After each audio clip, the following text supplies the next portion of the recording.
fixation is an incredibly important part of our IHC protocol, and this is because tissues and cells need to first be fixed before staining to prevent cells and structures falling apart. And so what this does is this preserves tissue morphology and also prevents autolysis.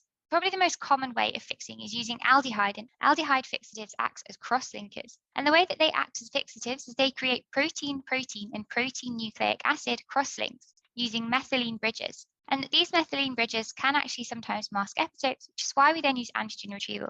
And the most common types of aldehyde fixatives tend to be 10% formalin. And like I said, this is widely used and is typically used for FFPE tissue. Like I mentioned just then, FFPE stands for formalin fixed paraffin embedded. The other types of formaldehyde are 4% PFA. And this is typically used in, so when you're doing animal perfusions, for example, you'll typically use PFA after you have perfused with saline to remove any blood. There are other aldehyde cross-linking, so there's Bouin's solution, which is used in histology, and also Zamboni's solution, but these are much less widely used in formalin and PFA. So some tips when looking at fixation is that you really should fix your tissue immediately after dissection, and you need to get an optimal size of block of your tissue block, because if your tissue block is too large, then your fixative will not be able to penetrate, and you'll start to get sections in the middle where you have unfixed areas, and that can look really bad with the staining and can also just in general ruin your IHC because it means that you're not seeing that classic morphology that you should be. But also do not over or underfix your sections. So leaving it for too long can cause too much cross-linking, which can be irretrievable, but also underfixing, as you will see, just means that you get tissue breakdown and also high background. An optimal fixation condition should first be assessed when you're trying a new tissue type, for example. And one rule of thumb here is that the fixative volume should be 50 to 100 times the size of your sample tissue.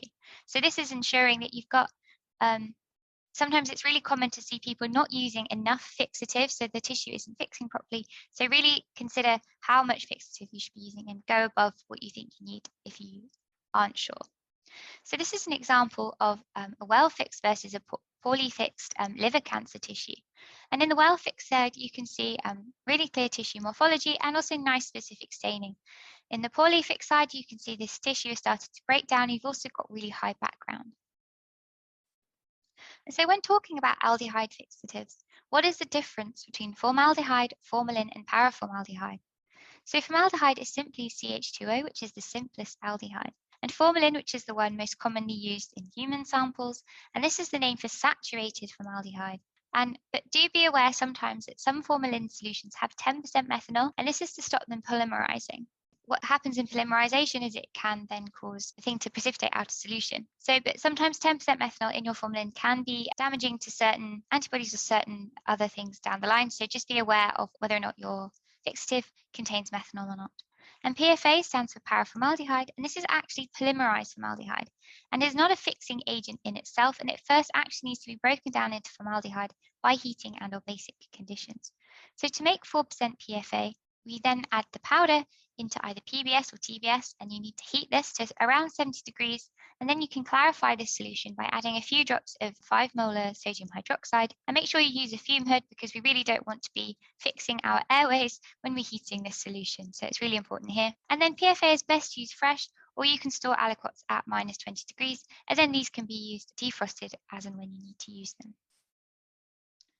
So in terms of a different type of fixative, we can also use organic solvents. So organic solvents act as a fixative by dehydrating the cells and causing the proteins to precipitate in situ.